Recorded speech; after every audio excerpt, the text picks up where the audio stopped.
This is the thrilling tale of Maharaja Ranjit Singh, who at just a mere age of 19 captured Lahore, the heart of Punjab, and laid the foundation of the Sikh Empire so strong that even the British hesitated to challenge it. Let's go back to the late 18th century and meet the boy who would rise through it all to become Sher-e-Punjab.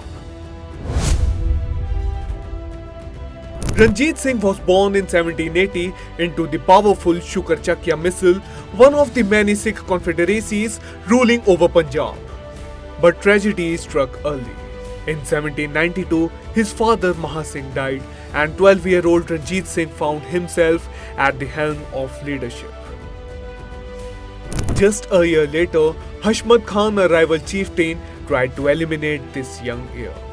But Ranjit Singh turned the tables, fought back fiercely, and killed him in the battle.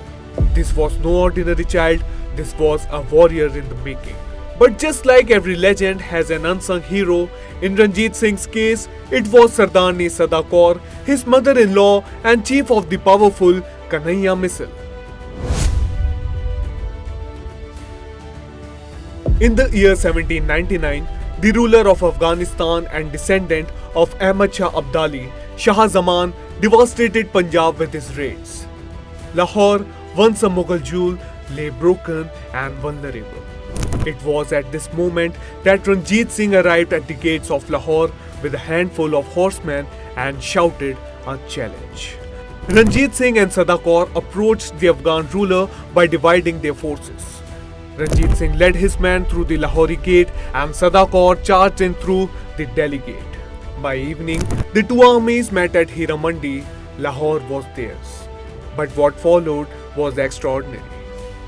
Ranjit Singh issued strict orders. No looting, no harm to civilians, no disrespect to anyone's religion or home. And then on April 12, 1801, just 2 years after capturing Lahore, Ranjit Singh was crowned Maharaja of Punjab at the young age of 20. Maharaja Ranjit Singh's empire was built not just on bravery but on tolerance and unity.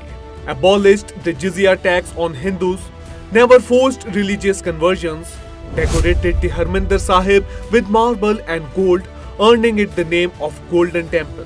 He brought back the sandalwood doors of Somnath Temple, which had been stolen centuries ago by Mahmud Ghaznavi and taken to Kabul. His empire stretched from the gates of Kabul to the banks of the Satluj, and it stood as a rare example of a secular, just and powerful kingdom in a divided subcontinent. Even the British East India Company dared not cross into his land while he ruled.